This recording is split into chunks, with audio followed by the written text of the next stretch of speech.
የኛ ነው ዋሻው እምነቱ ጸበሉ አናፍርም ትምክህታችን ነው መስቀሉ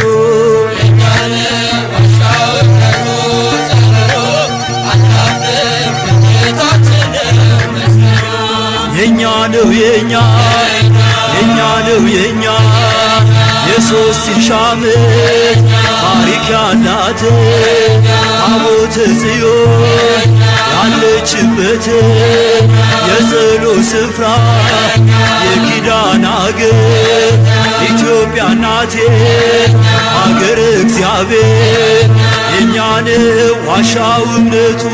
ጸበሉ አናፍርም ትምክህታችን ነው መስቀሉ